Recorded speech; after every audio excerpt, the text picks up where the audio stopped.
All right. So for the next module of this course, module 3, we're going to be taking a little bit of a detour to get everyone up to speed with programming in Python, and also managing files and code using GitHub, and using a tool called Jupyter Notebooks to organize projects.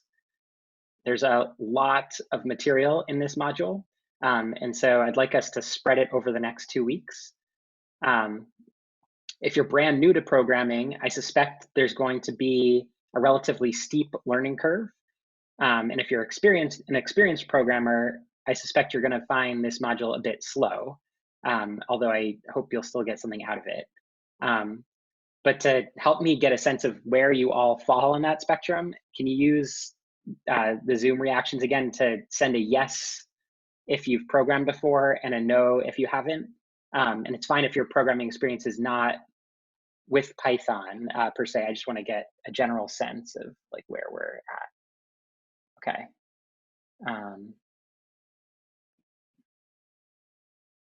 Okay, so a bunch of you have programmed before and a few have not. Okay, great. So particularly if you're in the new to programming category, can you all see each other's responses? Okay, so I'd encourage you to take a look at each other's responses. So for example, if you can like mentally note some of your classmates who have programmed before, that they can provide potential sources of help in addition to me.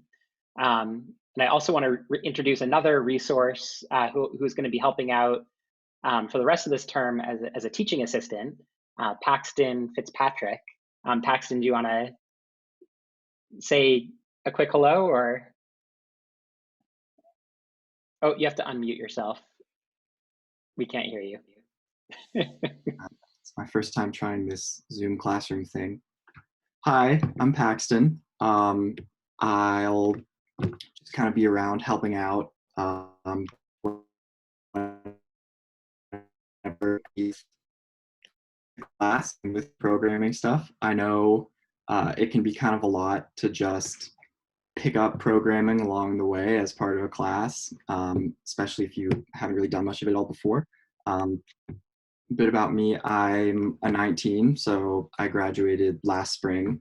I manage Jeremy's research lab in Moore, and I actually took storytelling with data my senior spring, so a little less than a year ago. And yeah, I'm in Pennsylvania right now, so if you guys need any help with anything with class, just feel free to, I guess you're using Slack this term, or? Yep, same Slack workspace that we used previously. So yeah, if you ever have questions with things, if you're stuck on something, or if you want to try to talk through something, just tag me on Slack. I'm on like most hours of the day and I'll try to help out. Cool, thanks Paxton, and welcome. Great to have you on board. Yeah, so Paxton's really a fantastic coder and data scientist, and I encourage you to reach out to him if you'd like some extra help. And so he'll hopefully be joining for some of our Zoom meetings, and like Paxton said, he really is always on Slack. You don't want to take too much advantage of him, given how much he's on Slack, but really, if you need something, both Paxton and I are here to help you learn. So particularly if you're new to programming, at least a few of you are, I'd be interested to hear what some of your kind of preconceived notions are. So what do you think of when you think of programming, and what do you think programming is?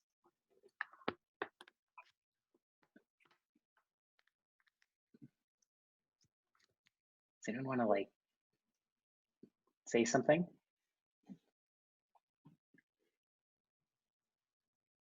Yeah, MK, and then Sophie. I just think of it as like, it's like kind of like a black screen with just a lot of lines with words, and you run it and it just makes something cool. Do you have a sense of like what it makes? I guess it could be anything. It could be like a website, I think, or like I've seen like my CS1 friends make like the Pong game, or like a solar like map of the solar system, or things like that. Yeah, cool. So it makes Pong games and maps of solar systems. And Sophie, what are some of your thoughts?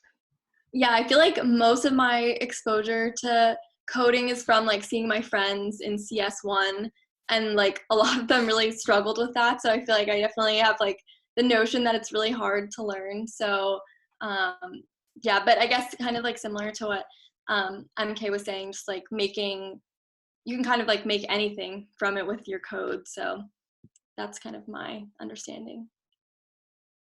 Yeah, cool.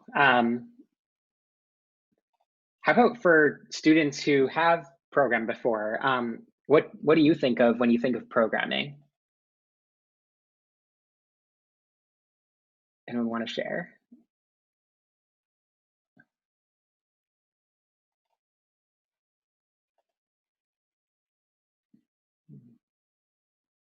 No one wants to share. Oh, Jay. Yeah, I mean, from what I remember from your class last term is that it's kind of like a way of communicating with the computer. Like, I mean, I think I remember you saying that a lot, and it's like a way for us to be like, beep bop, boop bop, do this. And the computer does that, or it doesn't because you spoke the wrong beep or bop. And yeah, it's just like a communication tool or to get a computer to feed the computer instructions. Cool. Great. All right. Thank you. So one of the ways I like to introduce programming is to have you think about programming something simple like a calculator. So I'm going to try screen sharing and see if this is going to work to get us started. Okay. What are we going to do?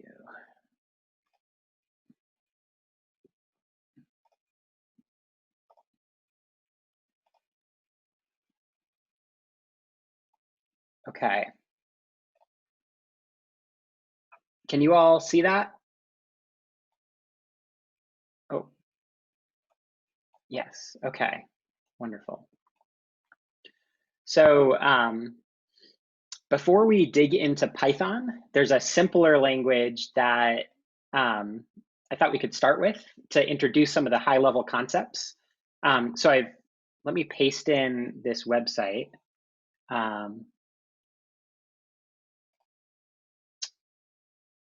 Oh gosh. Now I have to find the Zoom chat. There we go. Okay. So I've pasted in the website that I'm visiting into the Zoom chat. So feel free to pull it up in your computer too. So the language that we're going to learn a little bit about for a few minutes is called Logo. I'm not and it's sure a real.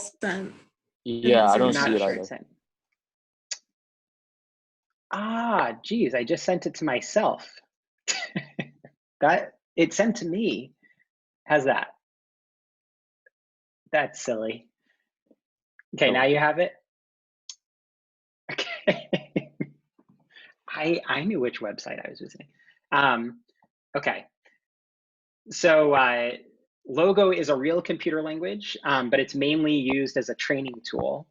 And one of the kind of main features is it allows you to draw things by controlling this little green turtle that you can see on the screen.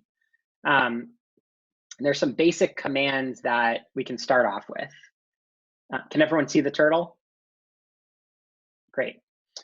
So the turtle controls a pen that can draw on this rectangular canvas that we see.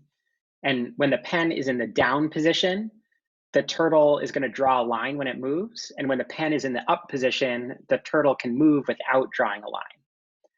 So to control the pen's position, we can use the command pen up and pen down, like all one word. So let's start by typing pen down to put the pen in its down position, and then you can click run to run that command. And then you can make the turtle move by typing forward, followed by a space, and then a distance expressed as a unitless number, like forward 100. So if you try running that command, the turtle will move forward by 100 units, and because the pen is in the down position, it'll draw a line behind it. So in this case, it'll draw a straight line. The other main type of command we're going to give to the turtle is going to cause it to turn.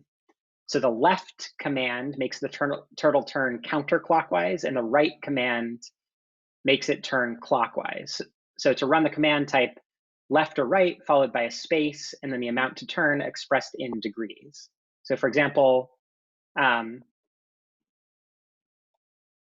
well, let's try to, well, maybe I'll just give you this answer. So let's try having our turtle turn 90 degrees clockwise. So we could either do that by typing right 90, like that, or we could type left 270, right? So both of those commands are going to yield the same result. So now we have like two ways of describing the same thing in this language. So now that we've turned the turtle, if we call the forward command again, the turtle's going to move forward, but because it's facing in a new direction, now the line's going to be moving in a new direction. Then we can also reset our canvas by just pressing the refresh button on the web page. So as a practice, I thought we could try as a class drawing an octagon with sides of 100 units. So who has an idea of how to start us off solving this problem?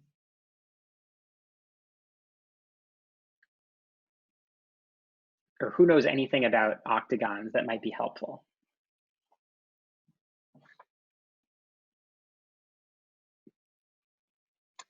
How many sides does an, oh yeah, MK, great. It is 8 sides. 8 sides, great. Yeah, okay, so we know it's gonna have 8 sides. What about like geometrically? So if we were gonna like just hand draw an octagon, anyone know anything about like the angles of an octagon? I mean, that seems like it's gonna be useful. Yeah, Elliot. Would it be like 360 divided by 8, so like 45? Yeah, seems useful. It seems about right. So how can we do this? Can anyone, yeah, or Elliot, did you wanna? Oh. Could you like draw like or like the line without, like moving the turtle without the line, like diagonally? So pen up? Yeah. So pen up, and then maybe like right. What do you mean diagonally? Like, is there a way to? Never mind. Never mind. Well, is there a way to just describe in like kind of not necessarily a command, but like kind of conceptually, what are you trying to do here? So like turning the turtle like 45 degrees to the left, and then moving it forward without drawing the line. Okay, yeah, so we could do, so we typed pen up, so now the pen is up. We could turn it 45 degrees to the left by typing left 45. And then you're saying maybe like put it forward by some amount? Yeah. Okay, we could do that.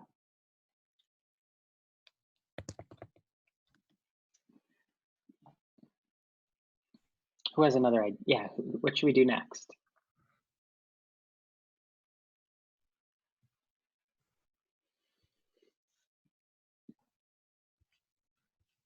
Like if you were gonna draw an octagon on a piece of paper, forgetting about logo for a sec. MK. I was thinking about just like starting with just a line, just like forward 100. They'll just give us one side of an octagon.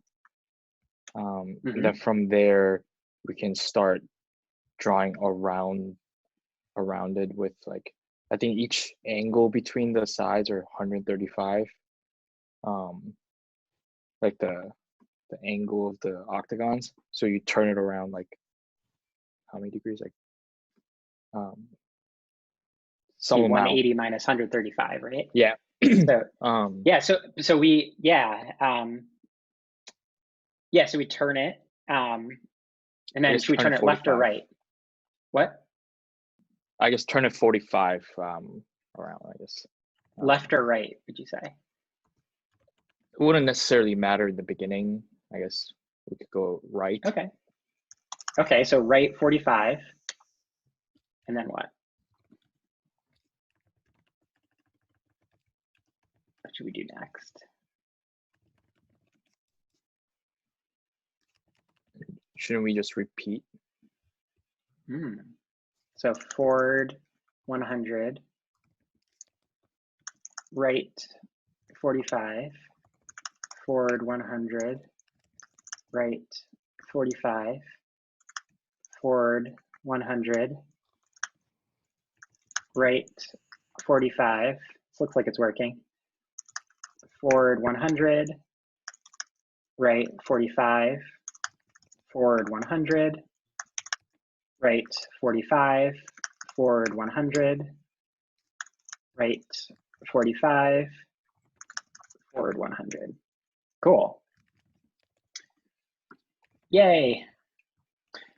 Okay, cool. What do you think about that?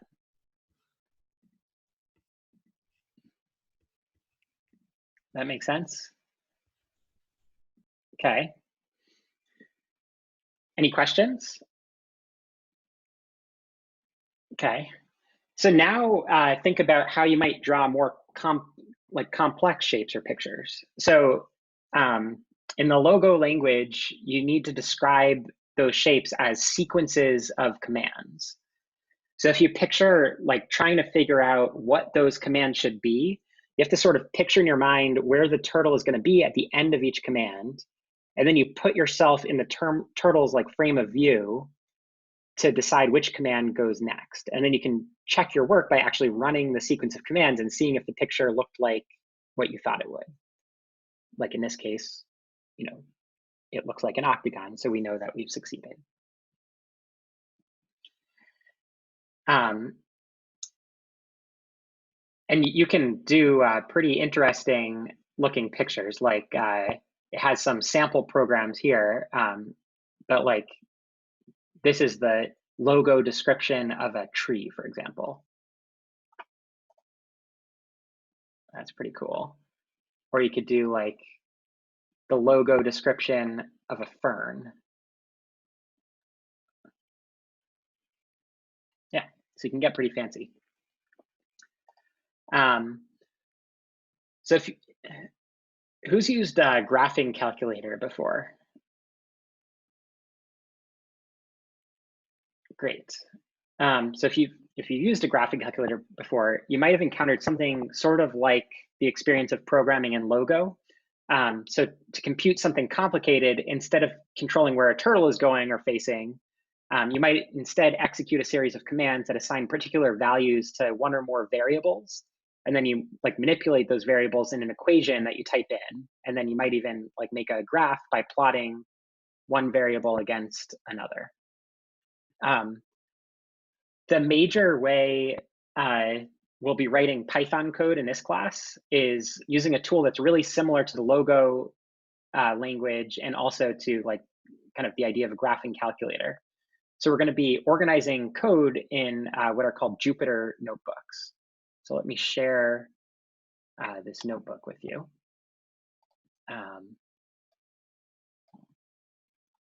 Copy and paste it so that you can run this on your own computer. So if you visit the address that I pasted into Zoom, you can follow along with the code that we type in. Is everyone seeing that? Okay. So a notebook is a file that ends in the extension IPYNB for IPython notebook. And then we can call it whatever we want, like, Scratch notebook or something. Oh,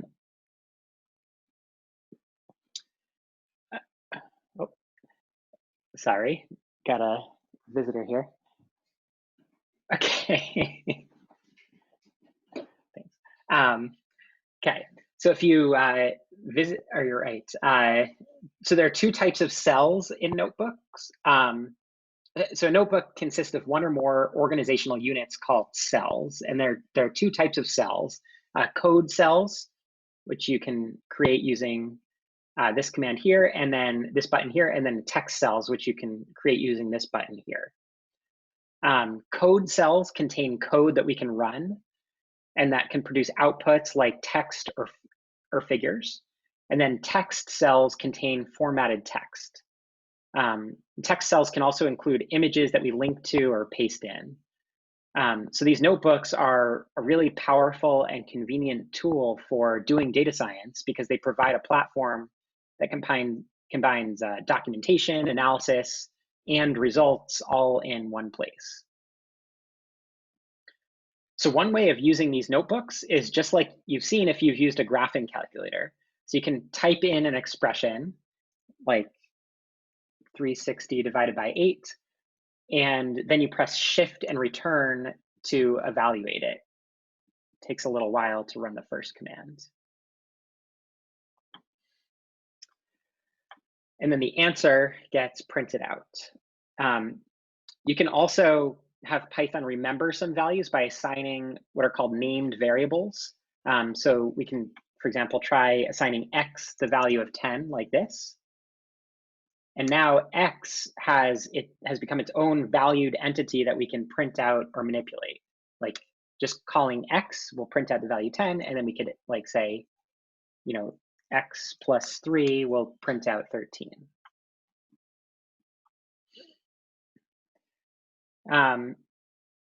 Before we play around too much more in our notebook, I'm curious, particularly for the kind of people who haven't programmed before, what commands you think it might be useful for a programming language to have. So like Logo had a set of basic commands that allowed us to move the turtle around. But suppose instead we wanted to manipulate data and numbers and make figures. Even if we didn't know anything about Python or computer programming, can you think of any commands or operations that might be useful for us?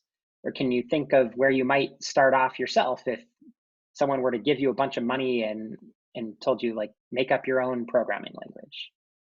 What do you think? Who wants to weigh in?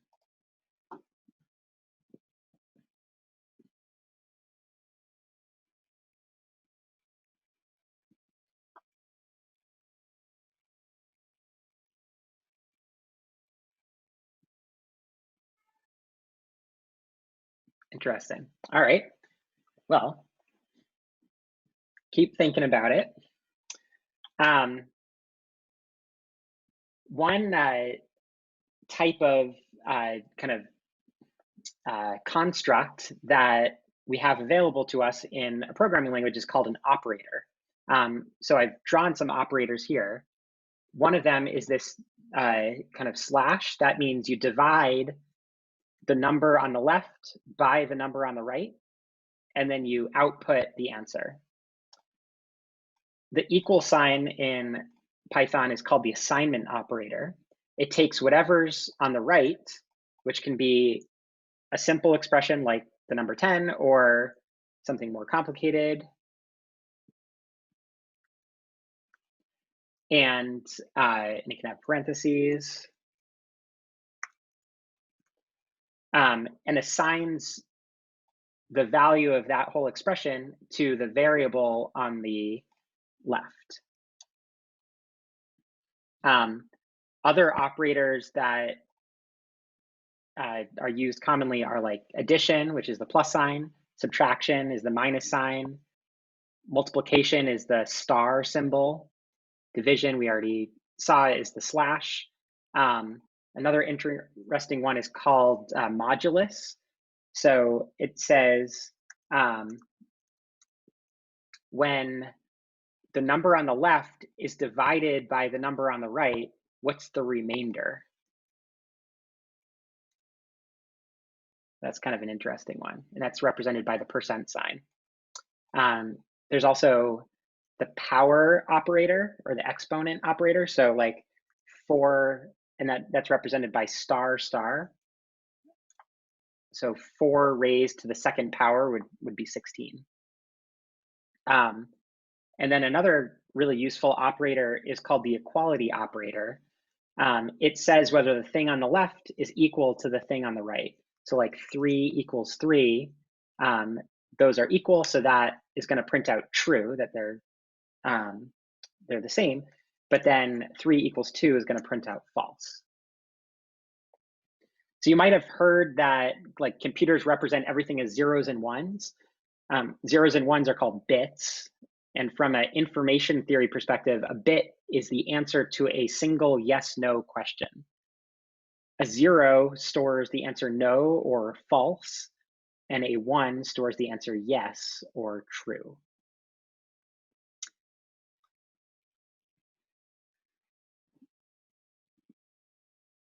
Maybe before I continue, I'll poll the audience here. So many of you have programmed before, so you may already know this stuff. Others are new, and I know that it's hard to get up to speed here. Can you indicate, maybe use the go faster or go slower buttons to indicate whether like you already know this stuff and I should go faster, or you're overwhelmed and I should go slower.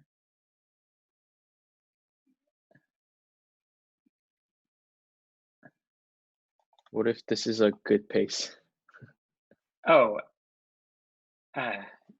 you could just unmute your microphone and say that.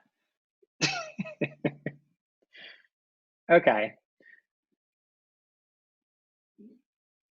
Well, I have a single yes and no other responses. Great. Thank you for that. Okay, I'll keep going then. Sometimes it's useful to run a command only under a particular set of circumstances. So for example, if a previous calculation yielded one set of results, we might want to run one sequence of commands. If we got a different result, we might want to run another sequence of commands. So you could think of trying to drive a spaceship on autopilot. So if you're aiming for the moon and you're too far to the left, then you'd fire one set of booster engines. But if you're too far to the right, you'd want to fire a different set of booster engines. So the if keyword in Python tells Python to execute a set of commands only if a particular condition is satisfied. So for example, if 3 equals 3, then we might want to print, or maybe we'd assign x the value 3, and otherwise, or sorry, we won't do anything. So x before this cell has the value 139.16 repeating. If this statement is true, 3 equals 3, which we know it is, then we're going to run the command x is assigned the value of 3. And if it's not true, then x should keep its old value.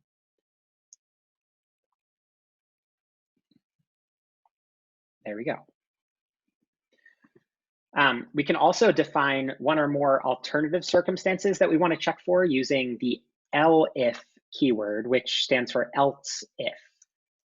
This is how it works.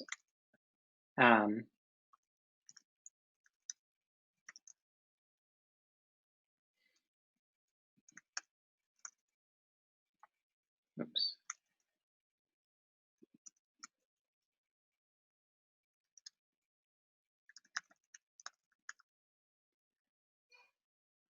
So the way that elif works is Python gets to the first if statement, checks to see if the statement is true. If so, it executes that statement or set of statements.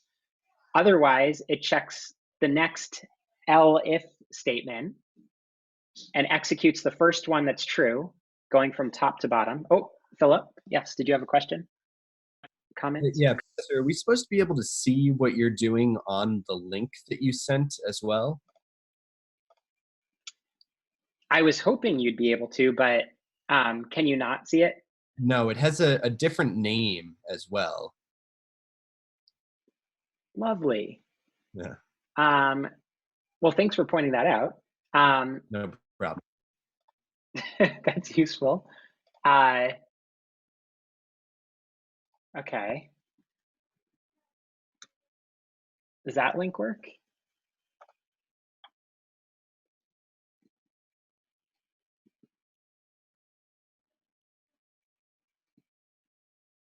Yeah, I think this is the same one, at least now.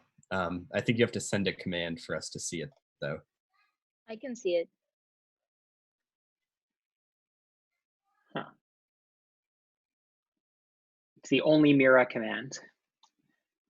No, let's see, can you, like, does this show up in your notebook? So do the changes sync? We may just have to share via screen sharing, and you know, I'll paste a link at the end that you can all visit. It might show up until you run the cell. Show up until you run the cell. Thank you, Paxton. How's that? No. No. Okay.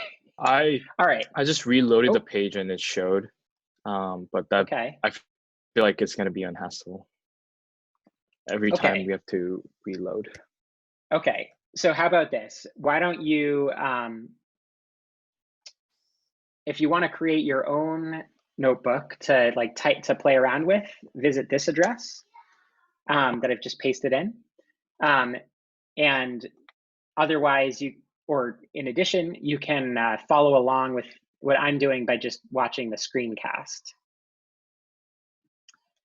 Okay.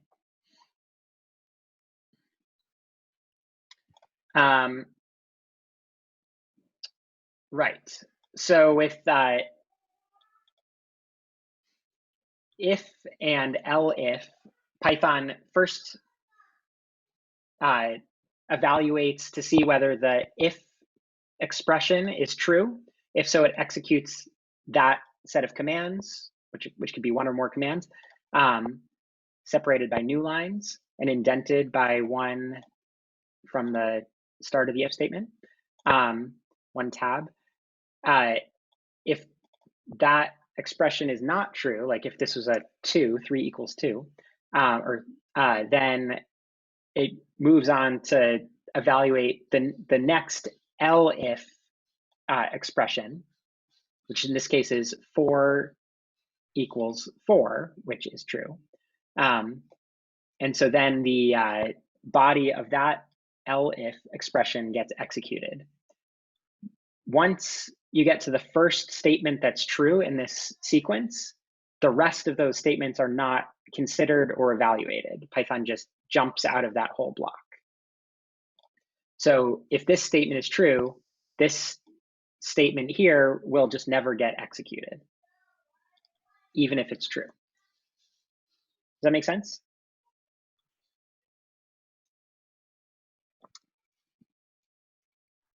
Okay. Also, if none of these statements are true, we can define a final set of circumstances to run using the else keyword, just the word else followed by a colon.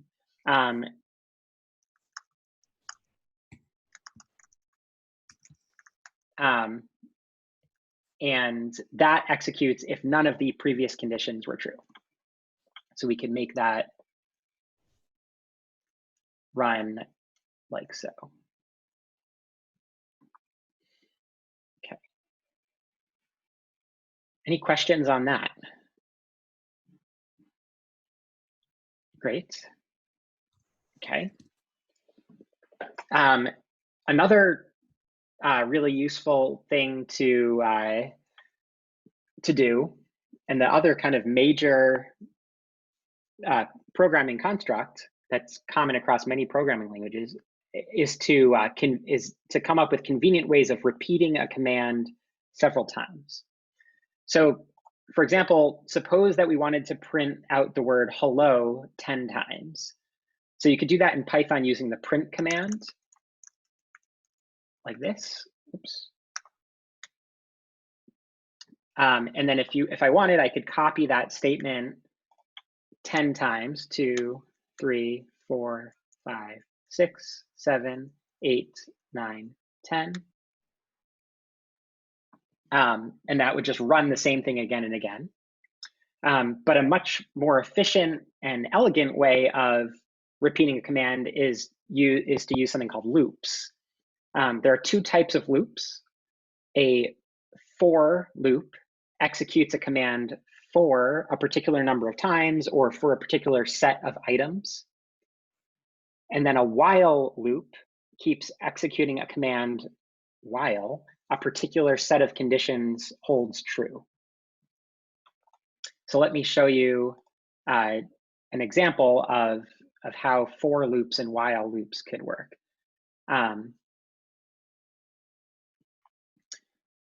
So for this example, I'll show you a command called the range command, which it returns a set of things that are that number of elements long. I'll show you how it works. So if I want to print out hello 10 times, I could say for I in range 10, print hello. Oops.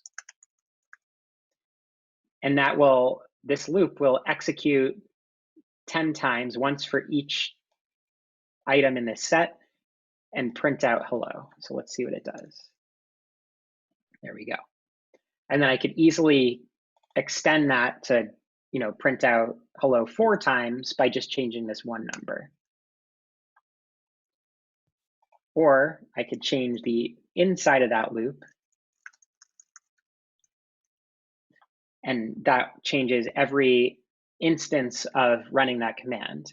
So you can see that this sort of syntax is a lot more easy to work with than just copying the same command many times,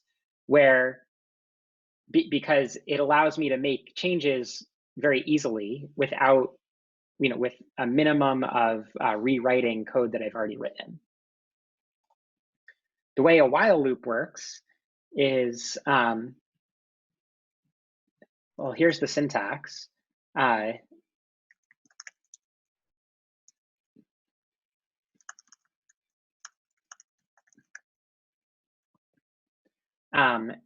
So condition here is replaced with some expression like, while the class is still going, or while x is less than 5, or something like that. So we can initialize x to be 1, and then each time we go through the loop, we could say x is going to be incremented by 1.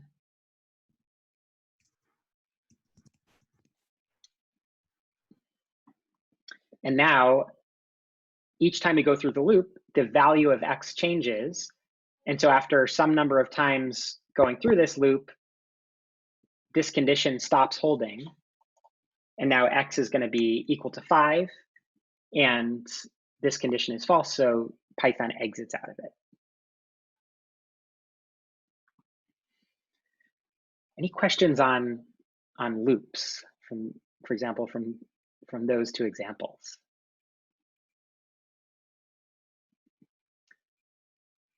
All right.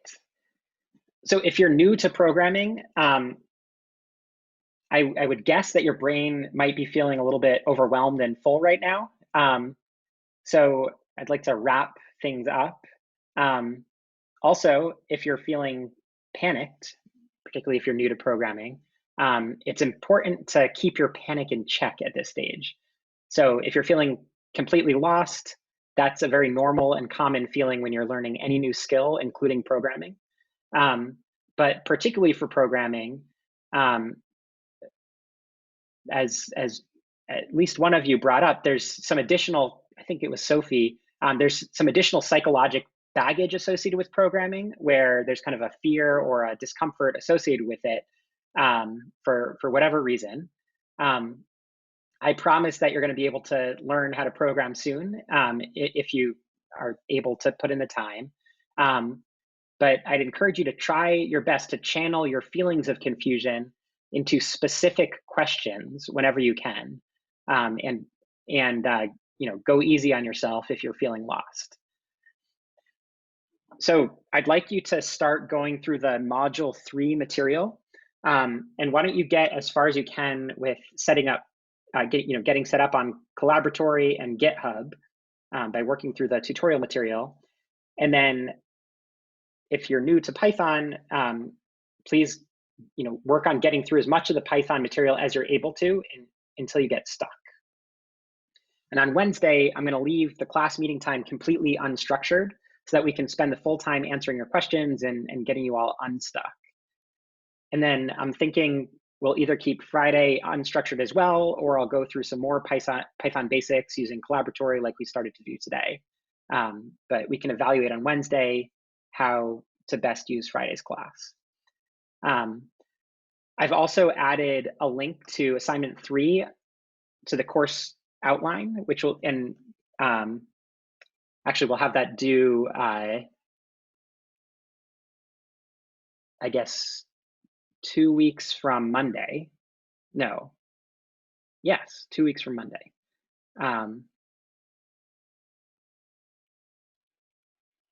Is that right? Let's see. I originally had it as due next Friday, so it'll be due the Monday after that, whatever that is. Okay. So also take a look at the assignment and then come to class on Wednesday with any questions. And if you're already an experienced programmer, I structured the assignment to include like a beginner track for programming newbies and some optional challenge problems for those who want it. Hopefully you'll all find the assignment interesting and fun, no matter what your level at this point.